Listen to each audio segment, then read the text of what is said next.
Pagi itu, kabut tipis masih menyelimuti sawah-sawah di Desa Sumbersari, sebuah kampung kecil di lereng Gunung Argopuro, Jawa Timur. Udara dingin menusuk tulang, tapi Nina sudah bangun sejak subuh. Ia menyapu halaman rumah berdinding anyaman bambu yang sudah lapuk, sambil sesekali melirik atap seng yang bolong-bolong. Hujan semalam membuat lantai tanah di dalam rumah becek lagi. Adik bungsunya, Dika, yang baru berusia 6 tahun, masih meringkuk di atas tikar usang, batuk-batuk kecil. "Nin, ayo sarapan dulu," panggil ibunya, Bu Siti, dari dapur kecil di belakang. Suaranya parau, capek setelah semalaman menjahit pesanan tetangga demi tambahan beberapa ribu rupiah. Nina masuk, membawa sapu lidi yang sudah gondrong. Di atas meja kayu reot hanya ada nasi dingin dari semalam, sambal terasi, dan 2 potong ikan asin kecil yang dibelah 4. Ayahnya, Pak Kasmin, duduk di kursi goyang bambu sambil memegang pinggang. Asam uratnya kumat lagi. "Yah, minum obatnya belum?" tanya Nina pelan sambil menyendokkan nasi ke piring ayahnya lebih dulu. "Belum ada uang beli, Nak. Nanti saja kalau ada rezeki," jawab Pak Kasmin sambil tersenyum tipis, berusaha menyembunyikan rasa sakitnya. Nina menunduk, hatinya perih. Sudah 2 bulan obat ayahnya putus. Ia tahu, uang yang ia hasilkan dari berjualan sayur keliling dan sesekali membantu ibu menjahit hanya cukup untuk makan sehari-hari dan bayar listrik yang sering mati. Setelah sarapan, Nina menggendong keranjang anyaman berisi kangkung, bayam, dan beberapa ikat daun singkong yang dipetik dari kebun kecil di belakang rumah. "Bu, aku ke pasar dulu ya. Semoga laku semua hari ini." "Hati-hati, Nak. Jangan lupa bawa payung, katanya siang mau hujan lagi," pesan Bu Siti sambil mengusap air mata yang hampir jatuh. Nina mengangguk, mencium tangan ayah dan ibunya, lalu melangkah keluar. Jalan setapak menuju pasar desa berlumpur karena hujan semalam. Sandal jepitnya sudah tipis, setiap langkah terasa dingin dan licin. Belum jauh dari rumah, ia sudah mendengar suara Embok Jum dan Embok Sari yang sedang ngobrol di teras rumah bambu mereka. "Lihat tuh, si Nina lagi. Tiap hari juga gitu. Jualan sayur keliling. Kasihan ya, cantik-cantik kok nasibnya begitu," kata Embok Jum cukup keras agar Nina mendengar. Embok Sari tertawa kecil. "Cantik tapi miskin mana ada yang mau. Lawong bapaknya saja sakit-sakitan. Rumahnya mau roboh. Siapa yang berani ngelamar?" Nina mempercepat langkah, pura-pura tidak mendengar. Tapi telinganya panas. Sudah bertahun-tahun ia terbiasa dengan bisik-bisik seperti itu. Tapi tetap saja menyakitkan. Sampai di warung Pak Hadi di pertigaan jalan. Nasibnya belum juga berubah. Pak Hadi, pemilik warung yang paling ramai di desa, sedang menghitung uang sambil ngobrol dengan beberapa pembeli pria. "Hei, Nina, sayurnya segar nggak hari ini?" tanya Pak Hadi sambil tersenyum lebar, tapi matanya penuh ejekan. "Segar, Pak. Baru petik subuh tadi," jawab Nina sopan, meletakkan keranjang di tanah.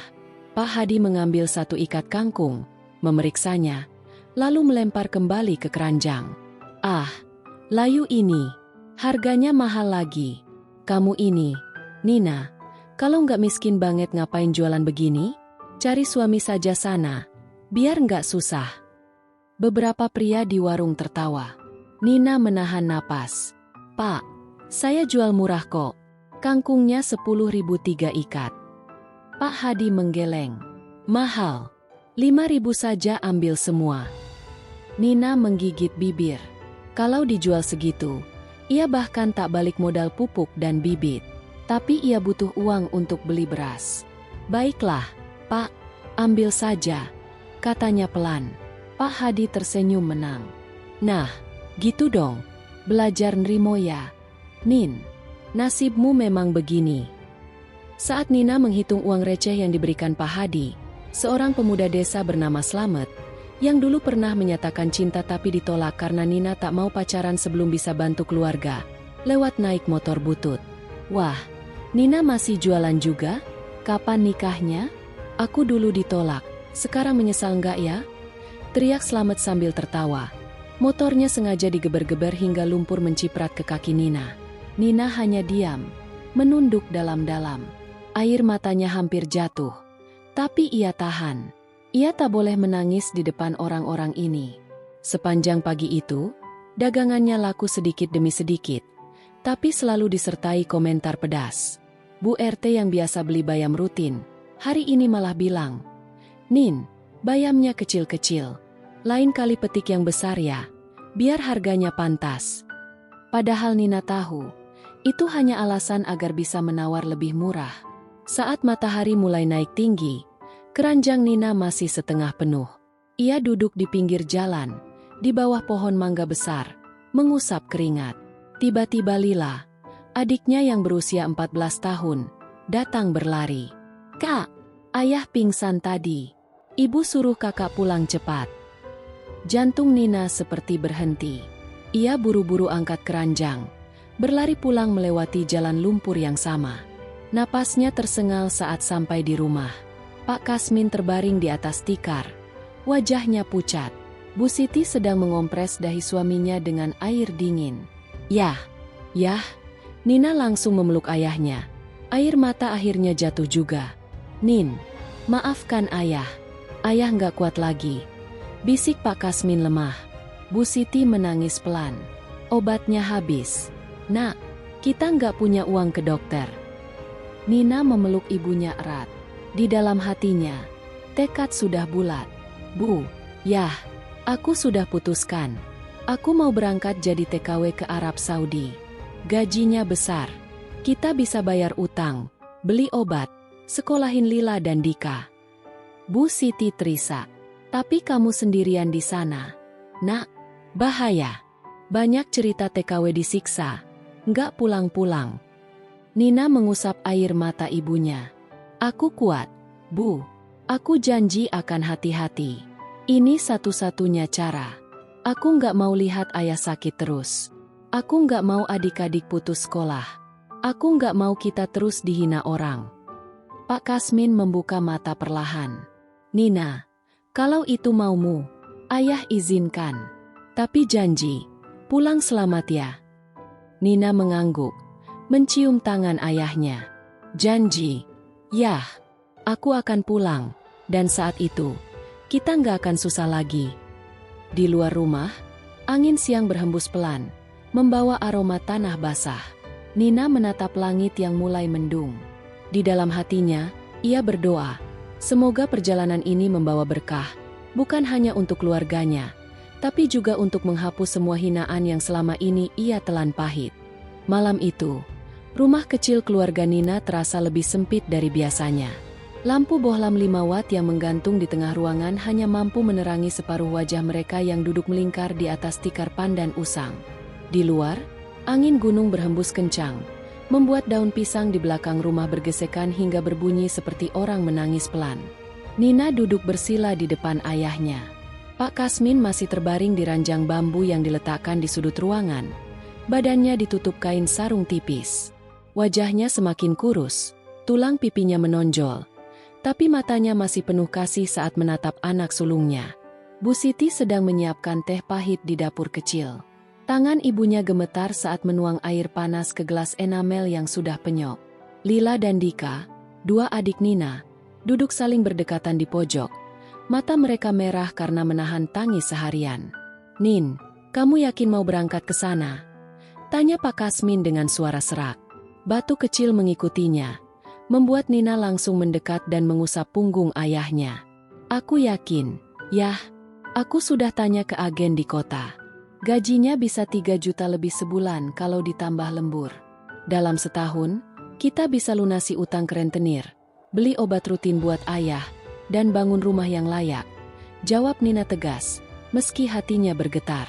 Bu Siti datang membawa nampan berisi 4 gelas teh. Ia meletakkannya di lantai, lalu duduk di samping suaminya. "Tapi nak, cerita TKW di Arab itu banyak yang sedih.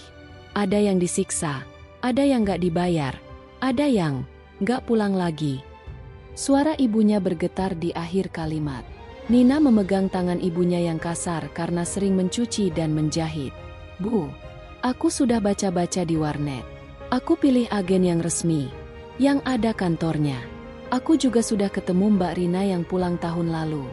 Katanya, kalau majikannya baik, hidup di sana enak, bisa nabung banyak. Lila, yang biasanya cerewet, malam ini hanya diam. Matanya bengkak. Tiba-tiba ia merangkak mendekat dan memeluk pinggang Nina erat-erat. "Kak, jangan pergi. Aku takut sendirian di sekolah. Anak-anak suka ngejek aku karena bajuku bolong-bolong. Kalau kakak nggak ada, siapa yang bela aku?"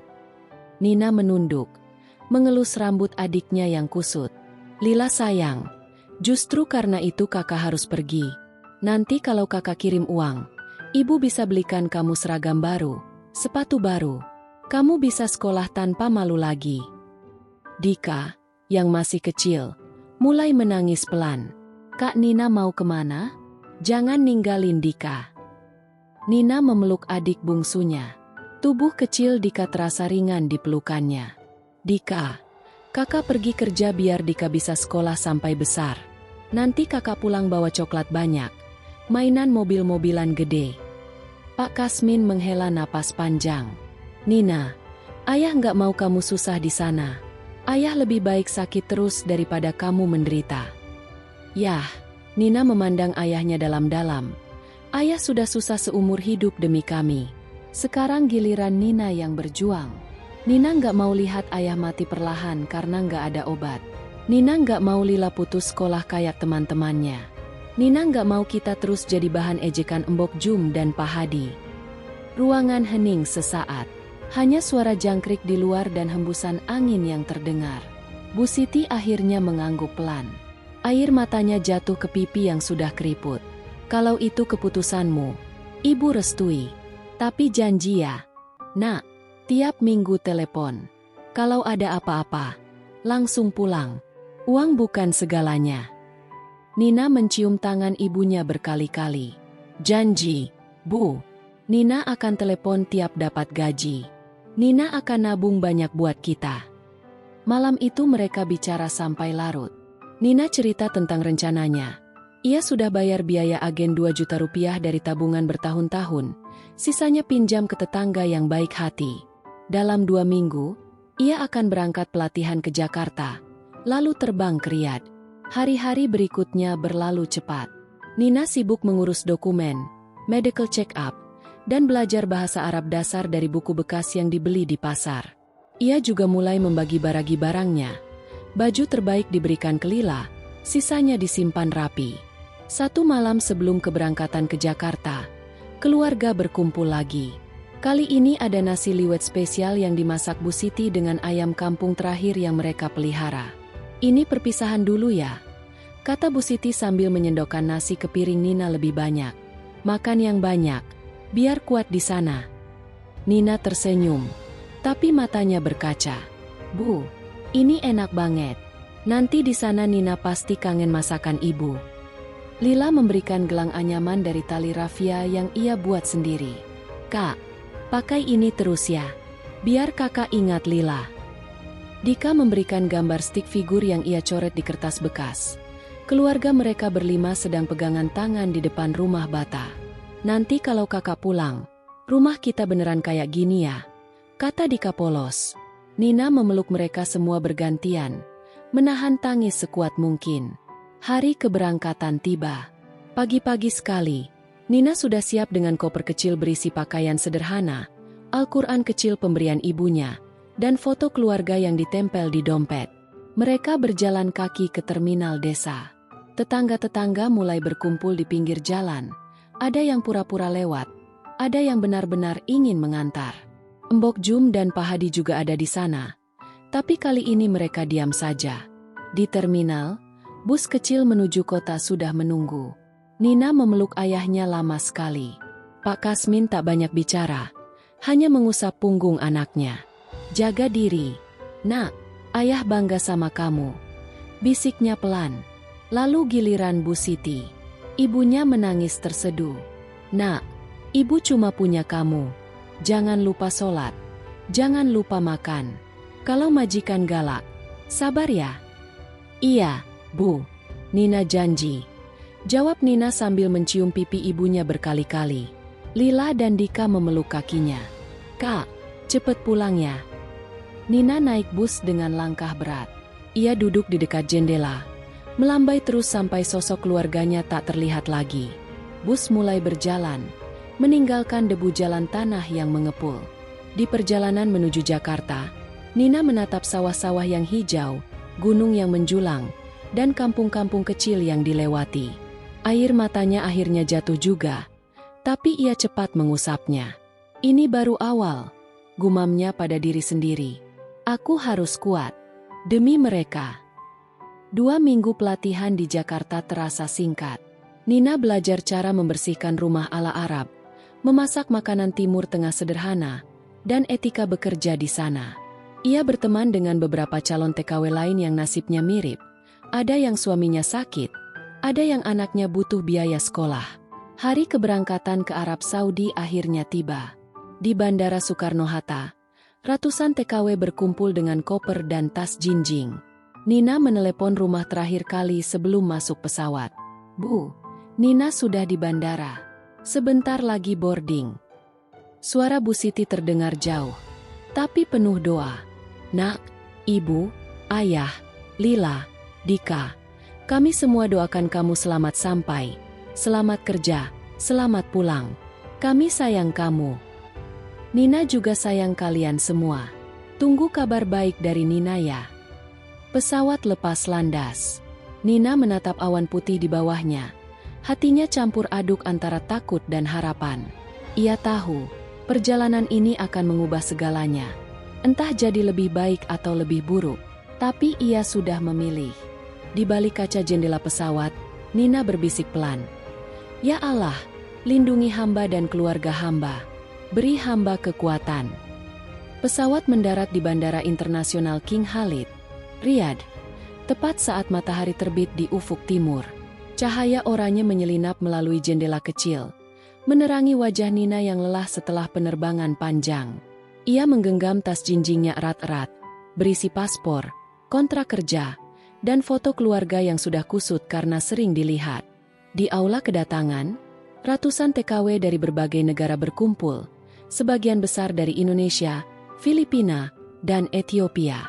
Suasana ramai dengan campuran bahasa, tangis haru, dan teriakan agen yang memanggil nama. Nina mencari-cari papan nama yang bertuliskan namanya. Nina Setiawati, dari Jawa Timur. Seorang pria Arab berjubah putih dengan aksen Indonesia memanggilnya. Iya, Pak. Jawab Nina sambil mendekat. Saya dari agen. Ikut saya ya. Majikanmu sudah menunggu. Perjalanan dari bandara ke rumah majikan memakan waktu hampir 1 jam. Nina menempelkan wajahnya di kaca mobil, takjub melihat gurun pasir yang luas, mobil-mobil mewah berlalu lalang, dan gedung-gedung pencakar langit yang berkilau. Udara panas menyusup meski AC mobil menyala kencang. Rumah majikan ternyata sebuah villa besar berwarna krem dengan pagar tinggi dan taman kecil di depan. Gerbang otomatis terbuka, mobil masuk, dan Nina disambut oleh seorang wanita tua berjilbab hitam panjang. Assalamualaikum. Kamu Nina ya? Tanya wanita itu dengan bahasa Arab campur Inggris. Waalaikumsalam. Iya Bu, saya Nina. Jawab Nina gugup, mencoba mengingat pelajaran bahasa Arab dasar selama pelatihan. Saya Ummu Fatimah, majikanmu. Masuklah. Di dalam rumah, Nina langsung terpana. Lantai marmer mengkilap. Lampu kristal besar menggantung di langit-langit. Sofa kulit putih melingkar di ruang tamu luas. Bau oud harum menyelimuti udara.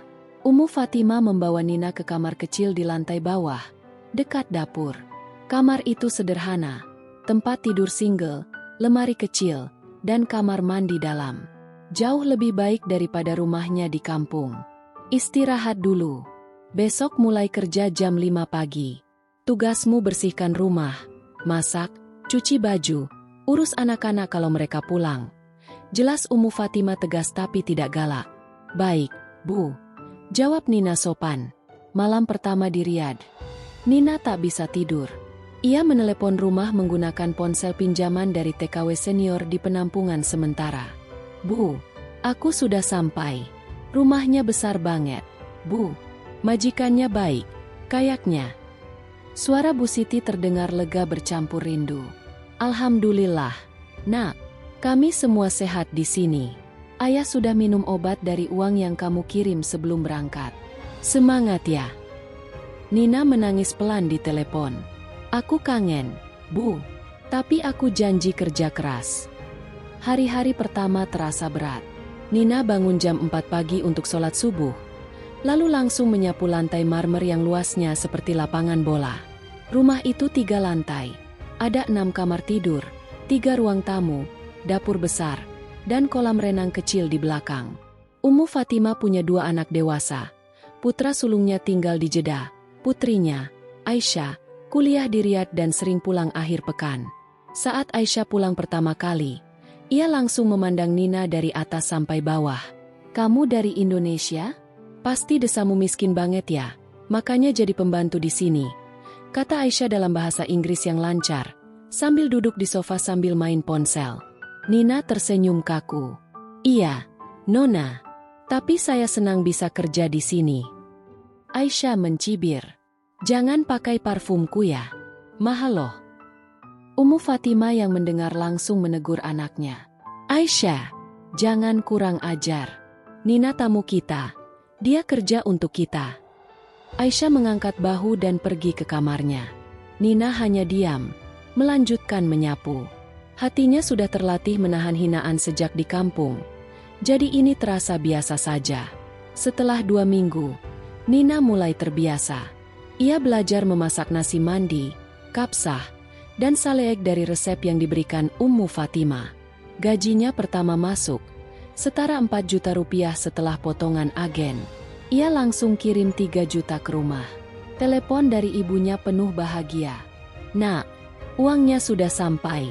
Kami beli obat buat ayah, bayar listrik, dan Lila dapat seragam baru.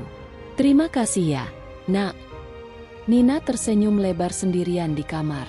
Itu baru awal, Bu. Nanti lebih banyak lagi. Setiap Jumat, hari libur, Nina dan beberapa TKW Indonesia lain berkumpul di pasar tradisional Souk Al-Zal. Di sana mereka belanja kebutuhan, makan sate kambing murah, dan saling curhat. Nin, hati-hati sama majikan pria ya. Banyak yang nakal, cerita Mbak Sari, TKW senior dari Madura.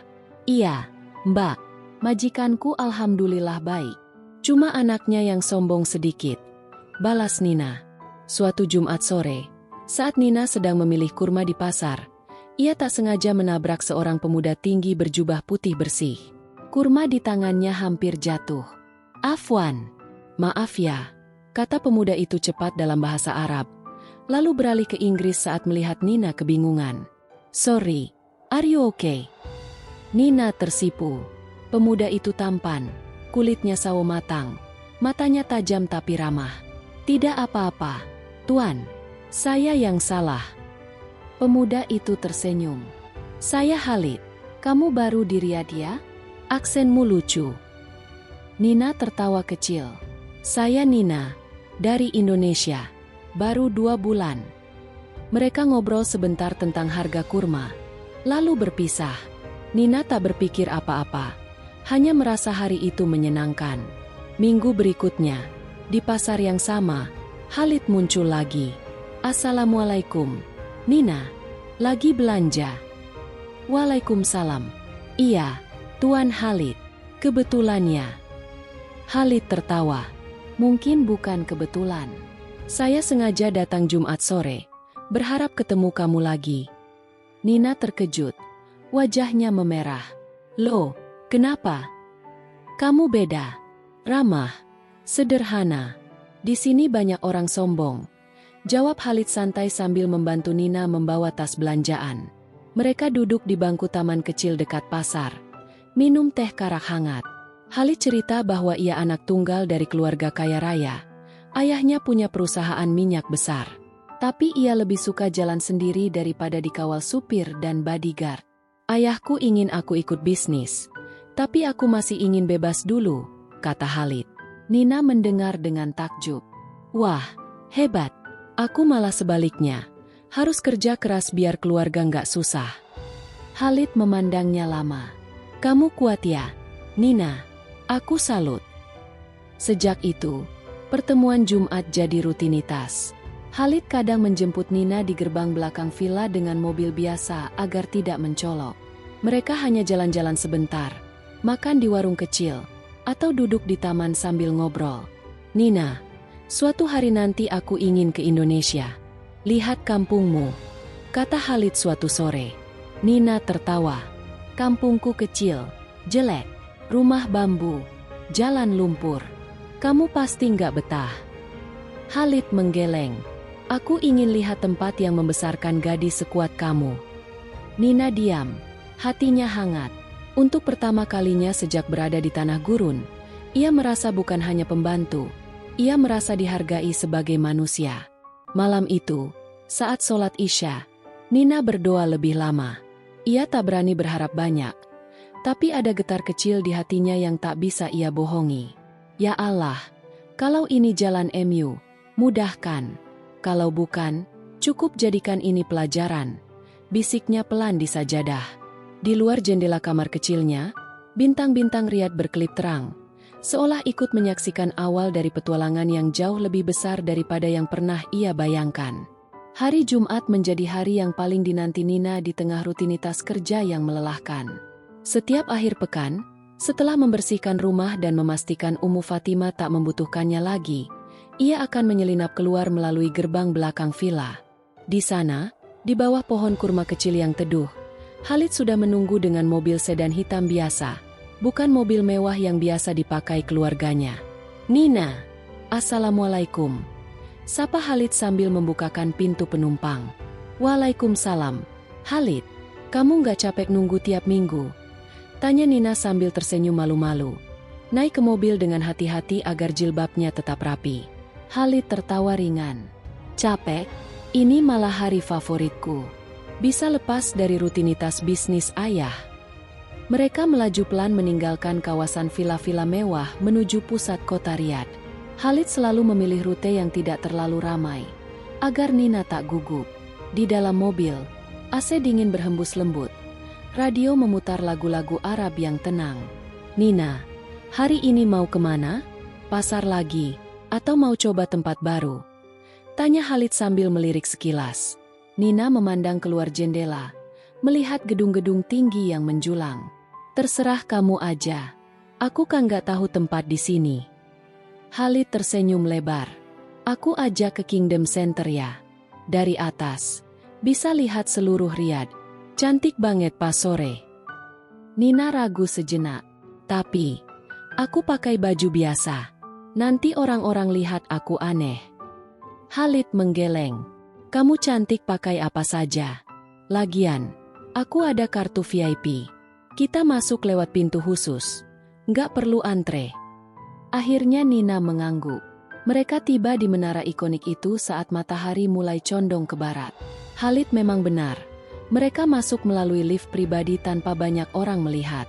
Di Sky Bridge lantai 99, angin gurun berhembus pelan, dan pemandangan kota terbentang luas di bawah. Subhanallah, indah banget, bisik Nina. Tangannya memegang pagar kaca. Khalid berdiri di sampingnya. Ini pertama kalinya aku kesini sama orang yang beneran kagum. Biasanya teman-temanku cuma foto-foto doang. Nina tertawa kecil. Aku kan orang kampung. Lihat gedung segini tinggi aja sudah takjub. Mereka duduk di bangku panjang yang menghadap barat.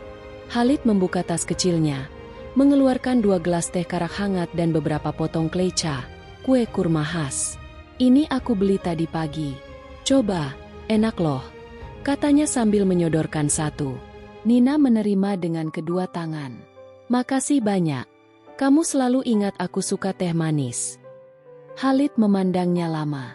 Nina, boleh aku tanya sesuatu? Tanya apa? Kamu pernah punya pacar di Indonesia? Nina hampir tersedak tehnya. Wajahnya memerah. Loh, kok tiba-tiba? Nggak pernah. Aku sibuk bantu keluarga. Lagian, siapa yang mau sama anak miskin kayak aku? Khalid menggeleng pelan. Kamu salah. Kamu pintar, mandiri, sabar. Di sini banyak gadis cantik, tapi kebanyakan manja. Kamu beda. Nina menunduk. Jantungnya berdegup kencang. Kamu juga beda. Kaya raya. Tapi nggak sombong. Suka jalan sendiri. Nggak pakai supir. Mereka diam sejenak. Menikmati senja yang perlahan merona. Khalid akhirnya berani bicara lagi. Nina, aku serius. Sejak pertama ketemu di pasar, aku langsung suka sama kamu. Nina terpana. Ia memandang Khalid yang matanya penuh harap. Tapi, aku cuma pembantu rumah tangga. Keluargamu pasti nggak setuju. Khalid tersenyum tipis. Ayahku orang sederhana dulu sebelum kaya. Dia pernah cerita. Dulu dia juga kerja keras dari nol. Aku yakin dia akan suka sama kamu. Pertemuan mereka semakin sering, tapi tetap hati-hati. Khalid mulai datang ke villa dengan alasan bisnis. Katanya mengantar dokumen untuk teman ayahnya yang kebetulan kenal Ummu Fatima. Ummu Fatima mulai curiga. Nina, kamu kenal Tuan Khalid bin Ahmed? Tanya Ummu Fatima suatu sore saat Nina sedang menyetrika baju. Nina tersentak. Tangannya berhenti. Iya, Bu. Kami pernah ketemu di pasar. Dia baik, suka bantu-bantu. Ummu Fatima memandang tajam. Dia anak Sheikh Ahmed Al-Mansur, pemilik perusahaan minyak besar. Jangan main-main dengan orang kayak gitu. Beda kasta. Nina hanya mengangguk pelan. Iya, Bu. Saya tahu diri. Tapi hati Nina tak bisa berbohong. Setiap kali Khalid mengirim pesan lewat ponsel pinjaman, hatinya berbunga. Mereka mulai bertukar cerita lebih dalam. Suatu malam, setelah Nina selesai kerja, Khalid menjemputnya lagi. Kali ini ke taman kecil di pinggir kota yang sepi. Aku bawa makan malam, kata Khalid sambil membuka kotak berisi nasi kebuli dan ayam panggang. Mereka duduk di atas rumput sintetis. Lampu taman menerangi wajah mereka. Nina, cerita dong tentang kampungmu. Aku ingin tahu segalanya. Nina tersenyum, mulai bercerita panjang lebar tentang rumah bambu yang bocor, sawah hijau saat musim hujan, ayahnya yang sakit, ibunya yang menjahit sampai larut, Lila yang suka nyanyi, Dika yang nakal tapi lucu. Kamu tahu nggak? Dulu aku sering diolok-olok tetangga. Katanya aku nggak laku karena miskin. Makanya aku berangkat ke sini, biar bisa bantu keluarga. Khalid mendengar tanpa menyela. Matanya penuh empati. Saat Nina selesai, ia memegang tangan Nina pelan. Pertama kalinya. Nina, kamu luar biasa. Aku malu sama hidupku yang mudah. Ayahku kasih segalanya. Tapi aku nggak pernah berjuang kayak kamu. Nina menarik tangannya pelan. Tapi tak marah. Kamu juga berjuang kok. Kamu nggak sombong meski kaya. Malam itu, Khalid mengantar Nina pulang lebih lambat dari biasa. Di depan gerbang belakang, ia berhenti. Nina, aku mau serius. Aku mau kenalin kamu ke ayahku. Nina panik. Jangan dulu. Aku takut. Aku masih TKW. Kontrakku belum selesai. Khalid mengangguk. Aku tunggu. Tapi aku janji. Aku nggak akan mundur. Beberapa minggu berikutnya, hubungan mereka semakin dalam. Khalid mulai membantu Nina belajar bahasa Arab lebih baik. Bahkan mengajarinya baca Al-Quran dengan tajwid yang benar. Nina mengajari Khalid masak makanan Indonesia sederhana, rendang dari bahan seadanya dan sambal terasi yang dibawa dari Indonesia. Suatu hari, Aisyah pulang dan melihat Khalid di ruang tamu sedang bicara dengan ibunya. Khalid, kamu ngapain di sini? Tanya Aisyah heran. Aku antar dokumen buat teman ayahku, jawab Khalid santai. Aisyah melirik Nina yang sedang membawa teh. Oh, pasti ada hubungannya sama pembantu baru ya? Ummu Fatima langsung menegur keras. Aisyah, tutup mulutmu. Khalid tamu terhormat. Aisyah cuma mencibir dan pergi. Malamnya, saat Nina menelepon rumah, ia cerita sedikit pada ibunya. Bu, ada pemuda baik di sini. Dia anak majikan teman majikanku. Dia sering bantu aku. Bu Siti khawatir. Nak, hati-hati. Jangan sampai digoda doang terus ditinggal. Iya, Bu. Dia beda. Dia serius. Jawab Nina pelan. Di ujung telepon, Bu Siti menghela napas. Kalau memang jodoh, Ibu restui. Tapi yang penting, kamu bahagia. Pertemuan tak terduga itu terus berlanjut. Khalid mulai membawa Nina ke tempat-tempat indah lain. Edge of the world di luar kota, di mana tebing batu menghadap gurun tak bertepi. Di sana, di tengah angin gurun yang kencang, Khalid memeluk Nina dari belakang, pelukan pertama mereka. Nina, aku cinta kamu, bukan karena kasihan, tapi karena kamu buat aku jadi orang yang lebih baik. Nina menangis pelan, bahagia bercampur takut. Aku juga suka sama kamu, Khalid, tapi aku takut ini cuma mimpi. Khalid memutar tubuh Nina menghadapnya. Ini bukan mimpi. Aku akan buktikan. Saat matahari terbenam di ufuk gurun, menyisakan warna merah keemasan, Nina tahu hidupnya sudah tak akan sama lagi. Dari seorang TKW yang datang dengan tangan hampa, ia kini punya seseorang yang melihatnya bukan sebagai pembantu, melainkan sebagai perempuan yang layak dicinta. Di dalam hatinya, Nina berdoa, "Ya Allah, kalau ini yang terbaik untuk hamba, satukanlah kami. Kalau bukan, cukup jadikan ini pelajaran indah." Angin gurun berhembus lembut, seolah membawa doanya ke langit yang luas. Hubungan Nina dan Khalid semakin dalam seiring hari-hari berlalu. Pertemuan Jumat sore tak lagi cukup. Khalid mulai mencari alasan untuk datang ke villa Ummu Fatima lebih sering. Kadang ia membawa buah-buahan segar dari pasar premium. Kadang dokumen bisnis palsu yang sebenarnya tak pernah ada. Suatu sore, saat Nina sedang mengelap meja makan dari kayu mahoni mengkilap, Khalid muncul di pintu depan dengan senyum lebar. "Assalamualaikum, Ummu Fatima. Saya antar undangan dari ayah untuk acara amal minggu depan," katanya sopan sambil menyerahkan amplop tebal. Ummu Fatima menerima sambil tersenyum. "Waalaikumsalam, Khalid. Masuk dulu, minum teh." Khalid melirik Nina yang sedang di dapur. Mata mereka bertemu sebentar, dan Nina buru-buru menunduk, wajahnya memerah. Setelah Ummu Fatima pergi ke ruang lain, Khalid mendekat pelan. "Nina, malam ini aku jemput ya. Ada tempat spesial yang ingin aku tunjukin." Nina berbisik khawatir. "Tapi kalau Nona Aisyah pulang?" Dia curiga banget akhir-akhir ini. Khalid tersenyum yakin. "Aisyah kejeda sama teman-temannya. Malam ini kita aman." Malam itu, Khalid menjemput Nina dengan mobil lain. Kali ini SUV putih yang lebih sederhana. Mereka melaju keluar kota, melewati lampu-lampu Riyadh yang berkelip, menuju sebuah oasis kecil di pinggir gurun. Di sana sudah disiapkan tenda mewah dengan karpet Persia, lampu-lampu kecil menggantung, dan meja makan rendah berisi makanan favorit Nina, nasi mandi, ayam mad goat, dan es krim kurma buatan sendiri yang Khalid pesan khusus. "Subhanallah, Khalid, ini semua untuk apa?" tanya Nina takjub sambil duduk di bantal empuk.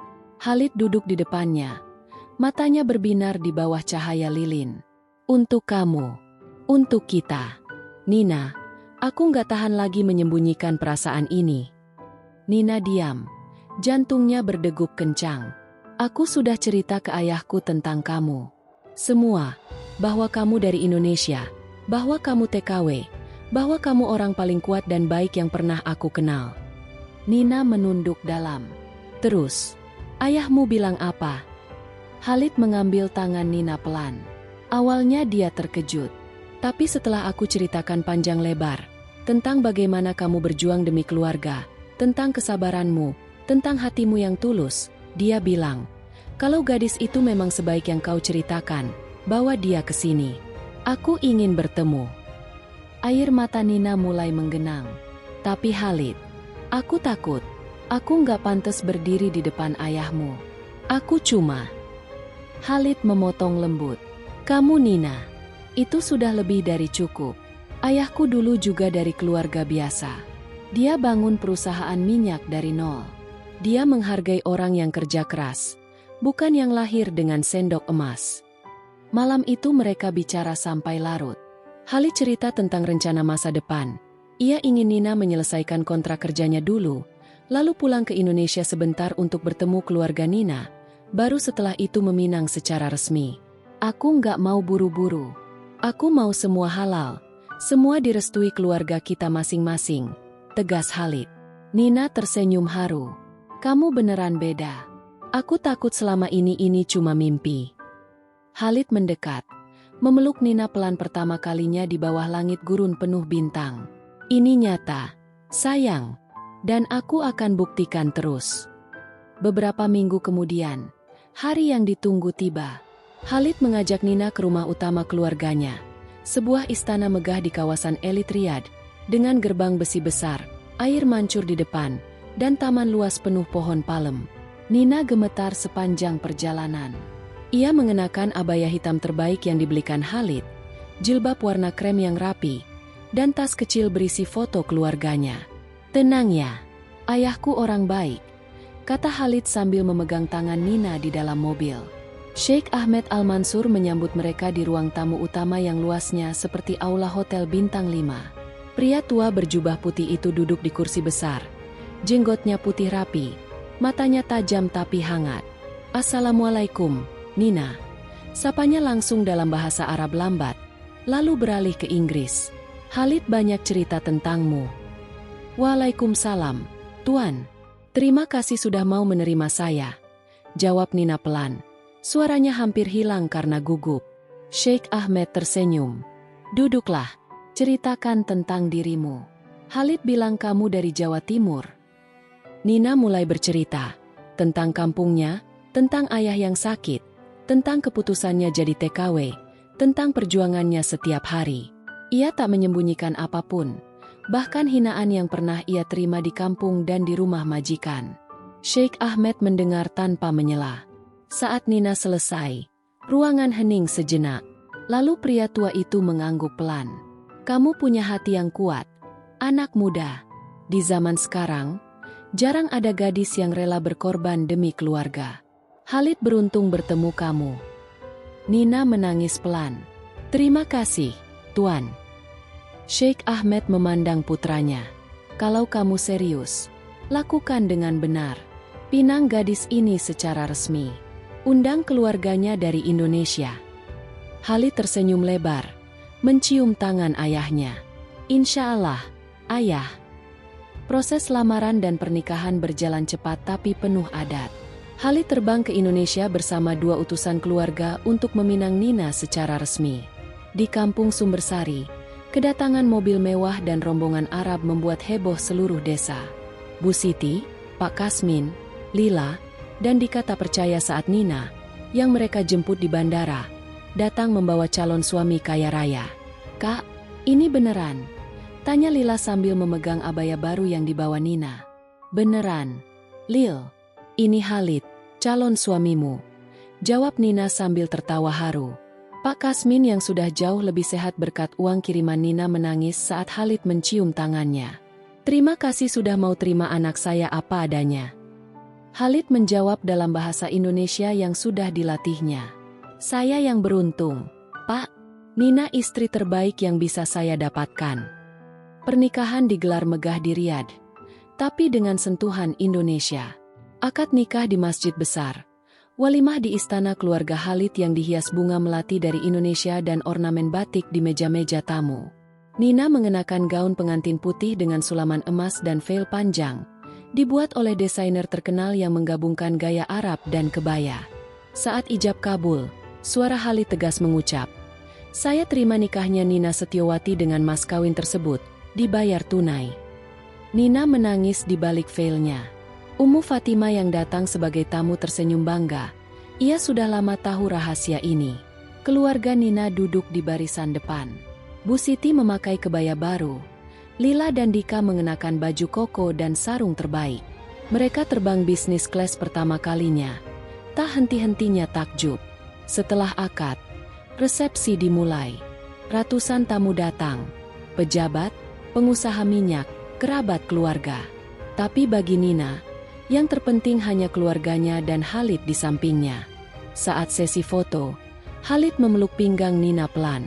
Sekarang kamu resmi istriku. Nyonya Nina binti Khalid Al-Mansur. Nina tersenyum. Air mata bahagia mengalir.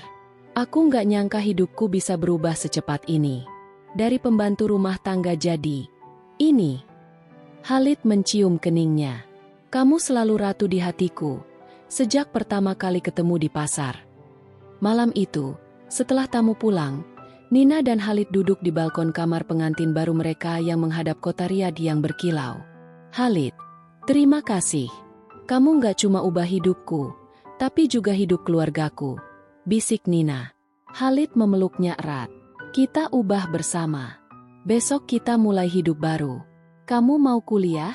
Mau bisnis? Apa saja, aku dukung. Nina mengangguk. Aku mau belajar bisnis minyak. Biar bisa bantu kamu, bantu perusahaan ayahmu. Khalid tertawa bahagia. Itu istriku. Selalu ingin berjuang. Di langit Riyadh, bintang-bintang bersinar terang. Nina tahu, perjalanan cintanya baru dimulai. Dari seorang gadis kampung yang pernah dihina, kini menjadi bagian dari keluarga paling berpengaruh di negeri gurun. Di dalam hatinya, ia berdoa syukur. Ya Allah, Engkau maha pembolak-balik hati. Terima kasih atas karunia MU yang tak pernah kusangka. Setelah walimah pernikahan yang megah, Nina resmi menjadi Nyonya Nina Al-Mansur. Khalid membawanya ke villa baru mereka. Sebuah rumah 2 lantai bergaya modern Arab dengan dinding putih bersih, kubah kecil di atap, dan kolam renang infinity yang menghadap gurun luas. Villa itu berdiri di kawasan eksklusif, dikelilingi pagar tinggi dan dijaga satpam 24 jam. Hari pertama sebagai istri, Nina bangun pagi seperti biasa.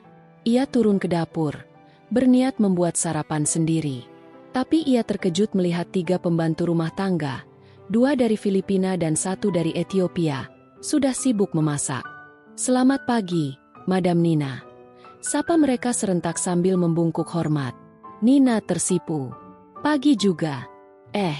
Kalian gak usah panggil Madam. Panggil Nina saja. Salah satu pembantu, Maria dari Filipina, tersenyum. Tidak bisa, Madam. Tuan Khalid sudah pesan. Kami harus hormati Madam sepenuhnya. Nina hanya bisa tertawa kecil. Ia masih tak terbiasa. Dulu ia yang membersihkan rumah orang. Kini orang lain yang membersihkan rumahnya. Khalid turun dari lantai atas. Sudah rapi dengan kemeja putih dan jas tipis. Ia memeluk Nina dari belakang. Pagi, istriku. Sarapan sudah siap. Hari ini aku ajak ke kantor ayah. Mau kenalin kamu ke tim manajemen. Nina memandang suaminya dengan mata bulat. Ke kantor? Aku nggak ngerti bisnis minyak. Khalid. Khalid mencium keningnya. Makanya aku ajak belajar. Kamu pintar. Pasti cepat paham. Di markas perusahaan Al-Mansur Oil Corp, gedung pencakar langit berlapis kaca di pusat Riyadh, Nina disambut seperti tamu negara. Semua karyawan membungkuk saat ia lewat. Para direktur berebut salam tangan. Sheikh Ahmed menyambut di ruang rapat eksekutif. Selamat datang di rumah kedua. Nina, mulai hari ini, kamu bagian dari keluarga bisnis kami juga. Nina duduk di samping Khalid, mendengar presentasi tentang cadangan minyak, harga pasar global, dan ekspansi ke ladang baru. Awalnya ia hanya diam, tapi saat ada diskusi tentang efisiensi biaya operasional, ia berani angkat tangan. Maaf, Tuan, saya pernah baca, kalau kita optimalkan jadwal maintenance pompa, bisa hemat sampai 10% biaya listrik. Di rumah majikan dulu, saya yang atur jadwal bersih-bersih supaya hemat air dan sabun. Ruangan hening sejenak. Lalu Sheikh Ahmed tertawa lebar. Itu ide bagus. Khalid, istri kamu ini berlian. Besok kita bahas detailnya. Khalid memandang Nina bangga. Aku bilangkan, dia luar biasa. Sejak itu, Nina mulai belajar serius. Ia ikut kursus bisnis minyak online dari universitas ternama, baca laporan keuangan perusahaan, bahkan ikut Khalid ke site ladang minyak di tengah gurun. Ia yang dulu takut panas kini pakai helm safety dan sepatu boot. Turun ke sumur minyak sambil tanya ini itu pada insinyur. Nina, kamu mau ambil posisi resmi di perusahaan? Tanya Sheikh Ahmed suatu hari saat makan malam keluarga. Nina ragu. Saya mau, ayah. Tapi saya ingin mulai dari bawah. Biar ngerti betul. Sheikh Ahmed mengangguk puas. Bagus. Mulai bulan depan, kamu jadi asisten di divisi operasional. Gaji standar. Nggak ada diskon mertua. Nina tertawa. Terima kasih, Ayah. Saya janji kerja keras. Di rumah, kehidupan mereka manis. Khalid selalu pulang tepat waktu. Tak pernah lembur tanpa alasan. Malam hari mereka sering duduk di balkon, minum teh sambil cerita. Khalid, aku kirim uang lagi ke kampung minggu ini. Mau bangun rumah baru buat orang tua, kata Nina suatu malam. Khalid mengangguk. Berapapun yang kamu mau, ambil dari rekening bersama. Tapi aku punya ide, kita bangun rumah besar, biar mereka pindah ke sini kalau mau. Nina menggeleng pelan. Belum saatnya. Mereka betah di kampung. Nanti kalau ayah sudah benar-benar sehat, baru kita ajak liburan ke sini. Nina rutin telepon rumah setiap 2 hari. Suara Bu Siti selalu ceria sekarang. Nak, rumah sudah jadi 2 lantai. Lila masuk SMA favorit. Dika les bahasa Inggris. Semua gara-gara kamu. Bukan gara-gara aku, Bu. Gara-gara doa ibu dan ayah. Jawab Nina haru. Tapi tak semua sempurna. Ada ria kecil dari keluarga besar Khalid. Saudara sepupu Khalid, Faisal dan Laila, yang selama ini berharap Khalid nikah dengan anak mitra bisnis, mulai iri. Di acara keluarga besar, Laila menyindir saat Nina lewat. Dulu pembantu, sekarang langsung jadi nyonya besar. Cepat banget naik kelas ya. Faisal ikut tertawa kecil. Hati-hati, Khalid. Nanti kalau bosan, ganti lagi yang lebih muda. Khalid yang mendengar langsung berdiri. Suaranya dingin. Cukup. Nina istriku. Bagian dari keluarga ini. Kalau kalian gak bisa hormati dia, lebih baik gak datang ke rumah kami lagi. Sheikh Ahmed yang ada di sana langsung menegur keras. Faisal, Laila, minta maaf sekarang juga. Nina sudah buktikan dirinya lebih dari kalian berdua. Dia kerja, dia belajar, dia hormati orang tua. Kalian masih minta uang jajan ke saya. Keduanya diam, akhirnya minta maaf dengan terpaksa. Malam itu, di kamar, Nina menangis pelan di pelukan Khalid. Aku takut jadi beban kamu. Mereka benci aku. Khalid mengusap air matanya. Mereka iri karena kamu lebih baik. Ayah sudah bilang, kalau mereka macam-macam lagi, warisan mereka dipotong. Kamu gak usah takut. Aku pilih kamu, selamanya. Nina mengangguk. Hatinya tenang lagi. Beberapa bulan kemudian, Nina hamil. Berita itu membuat seluruh keluarga bahagia. Sheikh Ahmed langsung umumkan di perusahaan. Beri bonus besar ke semua karyawan. Khalid, kita punya anak, kata Nina sambil memegang perutnya yang baru mulai membuncit. Khalid berlutut, mencium perut Nina. Anak kita akan bangga punya ibu sekuat kamu. Nina mulai proyek sosial. Ia dirikan yayasan pendidikan untuk anak-anak TKW Indonesia di Riyadh. Beri beasiswa dan pelatihan kerja. Ia juga kirim bantuan ke kampungnya. Bangun puskesmas kecil, perbaiki jalan desa, dan beri modal usaha ke ibu-ibu janda. Kamu nggak lupa akar, Nina, puji Sheikh Ahmed saat peresmian puskesmas via video call. Saya nggak mau lupa, Ayah. Dulu saya susah, sekarang saya ingin orang lain nggak susah lagi. Saat usia kehamilan 6 bulan, Nina dan Khalid pulang ke Indonesia sebentar. Mereka datang dengan jet pribadi, landing di Surabaya, lalu naik helikopter ke kampung. Kampung Sumbersari sudah berubah. Rumah orang tua Nina kini bata permanen 2 lantai. Ada mobil baru di garasi. Tetangga-tetangga yang dulu menghina kini datang membawa oleh-oleh. Pura-pura akrab. Embok Jum datang dengan kue apem. Nina, maafkan Embok dulu ya. Embok nggak tahu kamu bakal sukses gini. Nina tersenyum ramah. Nggak apa-apa, Embok. Yang lalu biarlah lalu. Pak Hadi juga datang. Bawa karung beras. Nin, dulu Pak salah omong. Sekarang Pak bangga punya tetangga kayak kamu. Nina hanya mengangguk. Ia tak balas dendam. Tapi ia juga tak lupa. Malam itu, keluarga berkumpul di teras rumah baru. Lila sudah tinggi, Dika sudah pintar baca Inggris. Pak Kasmin sehat, bisa jalan jauh tanpa tongkat. Nak, kamu bawa berkah buat kami semua, kata Pak Kasmin sambil memegang tangan Nina. Ayah yang doakan Nina terus, makanya Nina sampai sini, jawab Nina haru. Khalid duduk di samping, ikut mendengar dengan hormat.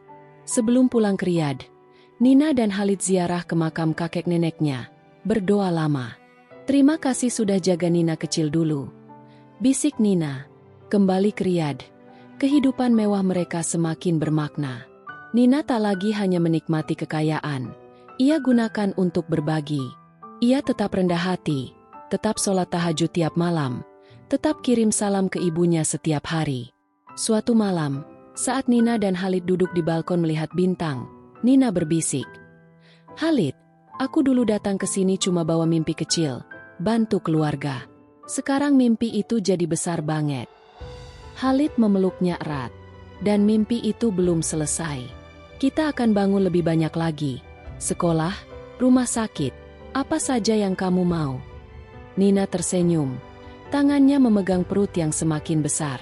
Di dalam hatinya, ia tahu, dari gadis kampung yang pernah dihina, kini ia menjadi perempuan yang tak hanya kaya harta, tapi kaya hati dan tujuan. Gurun Riyadh yang dulu terasa asing kini jadi rumah kedua. Dan di rumah itu, Nina menemukan bukan hanya cinta, tapi juga kekuatan untuk terus memberi. Setahun setelah pernikahan, Nina dan Khalid memutuskan pulang ke desa Sumbersari untuk pertama kalinya sebagai suami istri. Nina sudah melahirkan seorang putri cantik bernama Aisyah, yang kini berusia 4 bulan. Bayi mungil itu mirip sekali dengan Nina. Mata hitam bulat, kulit sawo matang, dan senyum yang membuat siapa saja langsung jatuh cinta. Perjalanan mereka spektakuler. Dari Riyadh, mereka naik jet pribadi keluarga Al-Mansur yang mendarat di Bandara Juanda, Surabaya. Di sana sudah menunggu 2 helikopter hitam mengkilap untuk menerbangkan mereka langsung ke lapangan bola desa yang sudah diratakan khusus. Berita kedatangan Nina sudah menyebar sebulan sebelumnya, membuat seluruh kampung heboh seperti menyambut presiden. Pagi itu, langit Jawa Timur cerah. Helikopter mendarat perlahan di tengah lapangan yang sudah dipasangi karpet merah dan pagar pembatas dari bambu anyar. Ribuan warga desa dan dari desa-desa tetangga berkumpul, membawa spanduk bertuliskan, "Selamat datang putri desa yang sukses," dan "Nina inspirasi kami." Nina turun pertama kali sambil menggendong Aisyah yang tertidur pulas di gendongannya.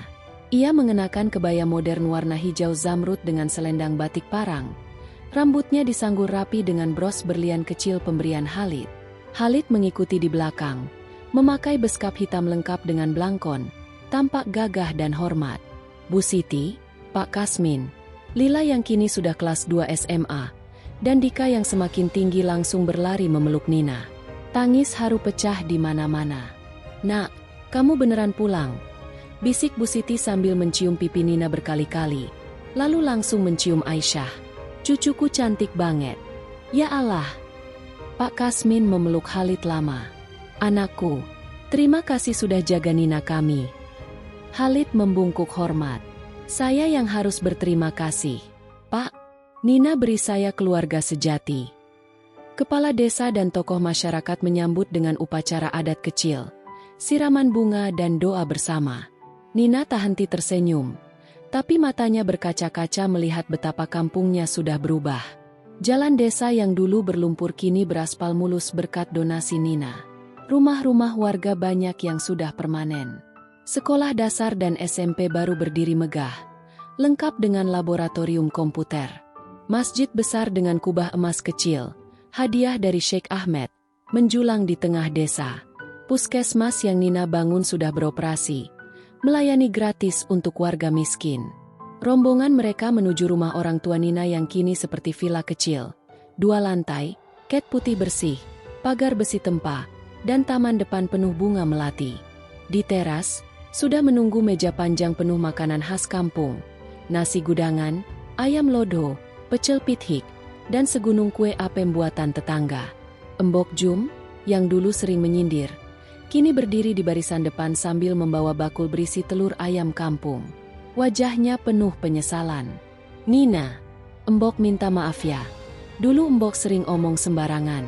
Embok nggak tahu kamu bakal jadi orang besar gini, katanya dengan suara gemetar. Nina tersenyum tulus, memeluk Embok jumpelan. Nggak apa-apa, Embok. Embok kan sudah seperti keluarga. Yang lalu biarlah lalu. Sekarang kita sama-sama bahagia. Pak Hadi, pemilik warung yang dulu sering menawar murah dagangan Nina, datang dengan karung beras premium dan sekotak rokok terbaik. Nin, dulu Pak kasar banget omongannya. Maafin Pak ya. Sekarang Pak bangga punya tetangga kayak kamu. Nina mengangguk ramah. Sudah Pak, nggak usah diingat-ingat. Mari kita makan bersama. Acara makan bersama berlangsung meriah. Nina dan Khalid duduk di tengah, dikelilingi keluarga dan tetangga. Lila yang kini sudah remaja cantik tak henti memamerkan cucu baru pada teman-temannya. Dika, yang sudah pintar bahasa Arab dari les privat, ngobrol lancar dengan Khalid tentang sepak bola. Sore harinya, Nina dan Khalid meresmikan proyek terbaru, perpustakaan desa modern lengkap dengan ribuan buku, komputer, dan ruang baca ber-AC.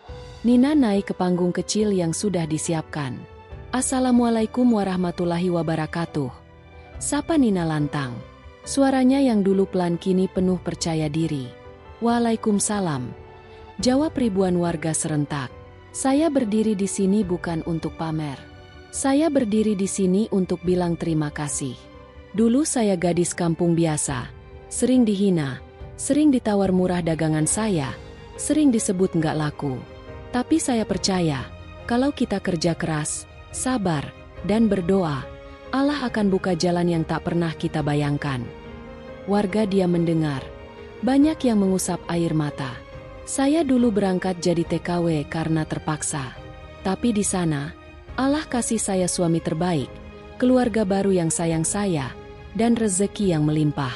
Semua ini saya bagi kembali ke kampung kita, karena saya nggak pernah lupa akar saya. Perpustakaan ini untuk anak-anak kita, biar mereka bisa belajar, bermimpi besar, dan suatu hari pulang bawa berkah juga. Tepuk tangan menggelegar. Nina melanjutkan. Saya janji, selama saya bisa, kampung ini akan terus saya bantu. Sekolah, kesehatan, modal usaha, semua saya dukung. Karena saya dulu pernah susah. Saya nggak mau ada lagi anak kampung yang putus sekolah gara-gara miskin. Khalid naik ke panggung, memeluk pinggang Nina. Istri saya sudah bilang semuanya. Saya cuma mau tambah, mulai tahun depan, perusahaan kami akan buka beasiswa penuh untuk 10 anak terbaik desa ini kuliah di luar negeri. Dan kalau ada yang mau kerja di Arab Saudi dengan kontrak resmi, kami bantu. Sorak-sorai meledak. Anak-anak muda berpelukan bahagia. Malam harinya, keluarga inti berkumpul di ruang keluarga rumah baru. Aisyah tertidur di ayunan listrik. Bu Siti dan Pak Kasmin duduk di sofa empuk sambil memandang menantu dan anak mereka. Nak, kamu beneran ubah kampung ini, kata Pak Kasmin haru. Dulu ayah takut kamu susah di sana. Malah kamu bawa berkah segini besar. Nina duduk di lantai, bersandar ke kaki ayahnya seperti dulu kecil. Ayah yang ajari Nina sabar dan kerja keras. Doa ayah dan ibu yang bawa Nina sampai sini. Lila memeluk Nina dari belakang. Kak, aku mau kayak kakak. Aku mau kuliah, terus bantu orang juga. Nina tersenyum. Kamu pasti bisa, Lil. Kamu lebih pintar dari kakak dulu. Dika menyodorkan gambar baru, keluarga besar mereka di depan rumah mewah, dengan helikopter di belakang. Kak, ini gambar kita sekarang. Nina mencium adiknya. Bagus banget, Dik. Nanti kita pasang di ruang tamu. Khalid duduk di samping Pak Kasmin. Ngobrol panjang tentang pertanian dan rencana buka pabrik pengolahan hasil bumi di desa. Pak, tanah di sini subur. Kalau kita olah modern, bisa ekspor ke Arab. Pak Kasmin mengangguk antusias. Ide bagus. Nak, ayah dukung. Beberapa hari berikutnya, Nina dan Khalid keliling kampung. Mereka ziarah ke makam leluhur, bagi-bagi sembako ke janda dan yatim, dan kunjungi anak-anak di sekolah baru. Di mana-mana, orang-orang berebut salam tangan, minta foto, dan beri doa. Sebelum pulang, Nina berdiri sendirian di pinggir sawah yang dulu sering ia lewati jualan sayur.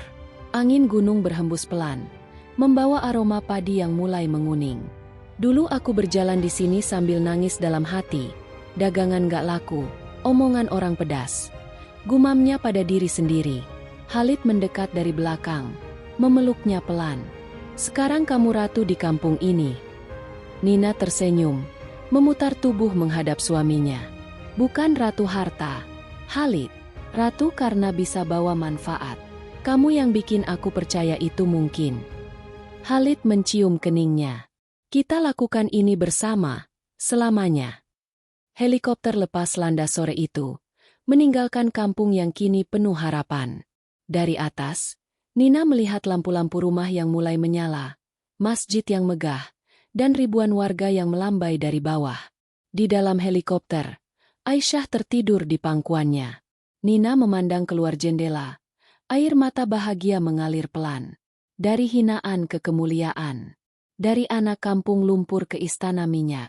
Dari TKW yang sendirian ke ibu dan istri yang dicintai. Ia memegang tangan Khalid erat. Terima kasih sudah temani aku di akhir cerita ini. Khalid tersenyum. Ini bukan akhir, sayang. Ini baru bab baru. Kita akan tulis lebih banyak lagi. Untuk Aisyah, untuk kampung kita, untuk semua orang yang pernah ragu. Helikopter melaju menuju matahari terbenam di barat. Di bawah sana, desa Sumbersari bersinar terang, bukan hanya karena lampu listrik, tapi karena harapan baru yang dibawa pulang oleh seorang gadis bernama Nina. Kisahnya menjadi legenda di kampung itu, bahwa tak ada mimpi yang terlalu besar, tak ada hinaan yang tak bisa dijawab dengan kesuksesan, dan bahwa Allah selalu punya rencana indah bagi hambanya yang sabar dan berusaha.